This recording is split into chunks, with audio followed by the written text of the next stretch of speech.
I'm going to ask, what is the landscape architect's role in urban design? Well, the oldest written record of urban design comes from one of the earliest works of literature, the Epic of Gilgamesh. It's part history, part poetry, and part wisdom literature, written about 4,000 years ago from the standpoint of a Sumerian king. I don't know which of the many translations is most accurate, but for the passage I'm going to quote, my favourite is Maureen Kovacs. It's an account of the city Gilgamesh ruled, Uruk, in what is now Iraq, and which may have given Iraq its name. Here is Gilgamesh's account in her translation of his city. Go up onto the wall of Uruk and walk around. Examine its foundation, inspect its brickwork thoroughly. Is not even the core of the brick structure made of kiln-fired brick? And did not the 7 sages themselves lay out its plans? 1 league city, 1 league palm gardens, 1 league lowlands, and the open space of the Ishtar temple, 3 leagues, and the open area of Uruk it encloses. The 7 sages were wise men who, in mythology, taught the Sumerians to be civilized. Sumer is where urbanization began, and the city of Uruk has been excavated by archaeologists. Now in the desert, because the river Euphrates has changed its course, Uruk was a walled city with temples and houses on the highland of the Tell, a man-made hill, with lush orchard gardens on lowland inside the city walls, and with fields beyond the walls. As a place to live, its desirable qualities included safety, shelter, food, and beauty. Gilgamesh writes as though he was the landscape architect for the urban design. But he was a king, and surely worked with specialists, probably including priests, soldiers, builders, gardeners and farmers. Today, the range of specialists involved with urban design is more numerous but narrower in scope. It includes architects, town planners, transport planners, engineers of many kinds, and landscape architects. The Wikipedia entry on urban design states correctly that it deals with issues of a larger scale than architecture, and that urban design theory deals primarily with the way public places are used and experienced. This is important and necessary, but it is far from sufficient. So, it's time to consider whether landscape history and theory can provide what's required for design at a scale which is larger than architecture.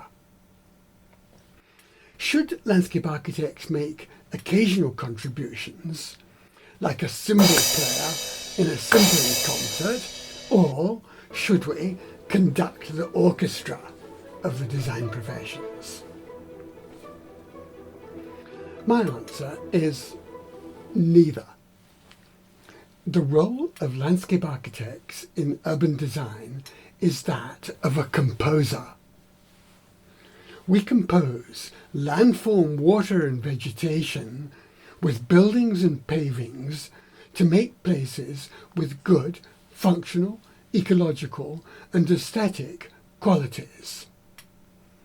And one of the best ways to learn this is through the design of gardens. They have the same compositional elements and fewer complications. So they're excellent crucibles in which to test urban design. Just as chemists use crucibles to test reactions before they build a new manufacturing plant. The most famous examples of the progression from garden design to urban design include Sixtus V's plan for Rome, Baron Haussmann's plan for Paris, Pierre L'Enfant's plan for Washington, D.C., and John Nash's plan for London's processional route from St James's Park to Regent's Park. The design concepts for these projects were developed in gardens and applied at the city scale. Urban designers love models, and it would be a good plan to build a garden-sized model before starting work on a large new urban quarter or city. The scale of a model village would be just about right for this.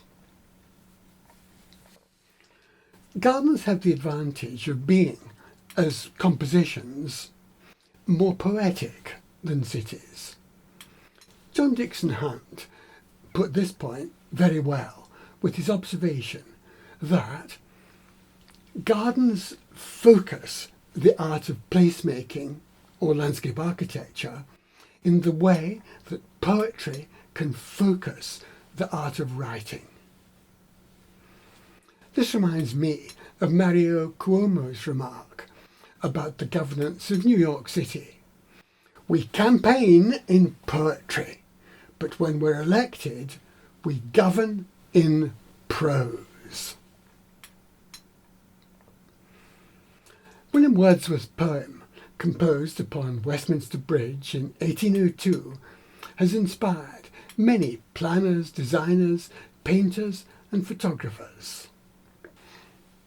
Earth hath not anything to show more fair. Dull would he be of soul, who could pass by a sight so touching in its majesty. This city now doth like a garment wear the beauty of the morning, silent, bare. Ships, towers, domes, theatres and temples lie open unto the fields and to the sky, all bright and glittering in the smokeless air. When composing urban space, landscape architects contribute a scenic and poetic quality to cities. Vitruvius' name for this quality was venustas, which the English translate as delight. Landscape architects also design for the functional and structural objectives, which Vitruvius called utilitas and firmitas. The English translate these terms as commodity and firmness, and landscape architects tend to classify them as functional and ecological qualities or objectives. The Latin word venustas derives from the name of a goddess, Venus. She was the Roman equivalent of Ishtar, who, as Gilgamesh told us, had a temple in Uruk. Ishtar was the goddess of love, beauty, war, and justice. Her Greek equivalent is Aphrodite, and her Roman equivalent is Venus. So Vitruvius used the term venustas, Venus-like, to mean a quality associated with Venus, which is more attractive and useful as an aesthetic objective than delight. Venus has long been the most popular subject for garden sculpture, where she symbolises the peacefulness and drama we create in gardens and seek in cities. Love, war, and justice are a fascinating combination. The most famous gardens in Mesopotamia are known as the Hanging Gardens of Babylon. They may in fact have been in Nineveh, and probably on a bank supported by the city wall, but certainly dramatic.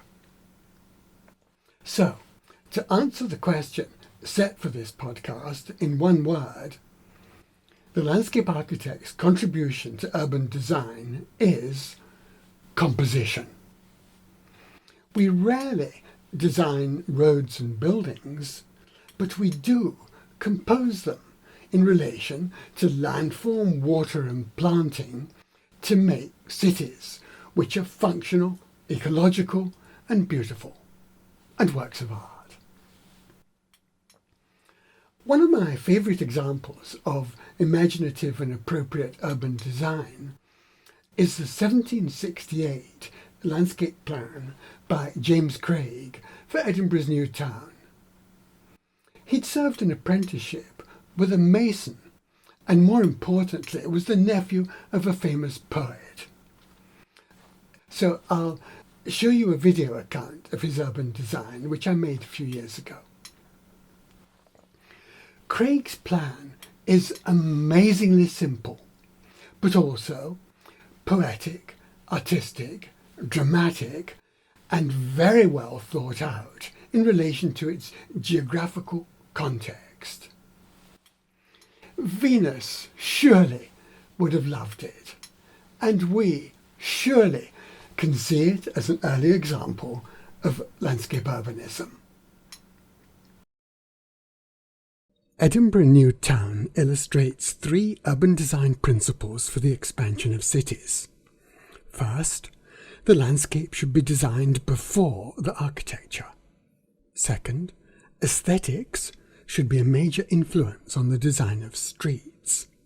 And third, urban design can and should learn from garden design. Conceptually, Craig's plan is a mannerist garden design repurposed as an urban design.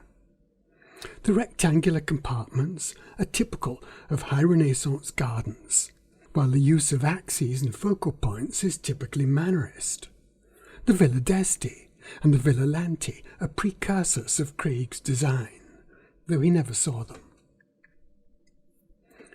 The 5 compositional elements of gardens and of Edinburgh's new town are landform, buildings, planting, paving and water. Never mind whether the designers saw themselves as masons, poets, painters, architects, gardeners or landscape improvers, the skill of composing these 5 elements is landscape architecture. Craig had been apprenticed to a stonemason who had helped build Adams' Royal Exchange in Edinburgh High Street, but Craig was more influenced by his uncle, James Thomson, a famous landscape poet who wrote The Seasons and the words for Rule Britannia. Often, Thomson leads the reader on a scenic walk. After climbing a hill, he likes to enjoy the view, as he did in summer of 1726. And what a various prospect lies around, of hills and vales and woods and lawns and spires, and towns betwixt, and gilded streams, till all the stretching landscape into smoke decays. In Edinburgh, the medieval Old Town followed a sloping ridge from Edinburgh Castle to Holyrood House. It has some great views of nearby landscapes. Instead of rebuilding it in a modern style, as so many cities have done, particularly in East Asia, Edinburgh city fathers kept the Old Town, and they held a competition for the design of a new town in 1766. It was won by James Thomson's nephew, James Craig. Basing his design on an appreciation of Edinburgh's landscape, Craig created a great work of landscape architecture. The horizontal crest of the New Town Ridge lying north of the Old Town, became the central axis of Craig's design. Squares and churches were planned at both ends of George Street to create beautiful views. Streets sloping north from the ridge gave views of the sea. Some are shown on the plan lined with trees. Streets sloping to the south gave views of Edinburgh Castle and what became Princes Street Gardens. Queen Street and Princes Street were designed as one-sided terraces facing onto gardens. Calton Hill was used as a focal point at the east end of Princes Street, as was a church at the west end. Statues were placed at strategic points and intersections, as was done in Renaissance gardens. The Norloch in what is now Princes Street Gardens featured in Craig's design, but was drained and used for a railway line. What puzzles me greatly about James Craig's plan is why his brilliant approach to founding urban design on the principles of landscape architecture has not been more widely adopted. Design styles must change, but Craig's principles retain their value. Urban design should be led by a deep appreciation of landscape architecture. In this sense, the planning of Edinburgh New Town is an example of what is now called landscape urbanism. A Wikipedia article explains it as follows. Landscape urbanism is a theory of urban planning, arguing that the best way to organize cities is through the design of the city's landscape, rather than the design of its buildings.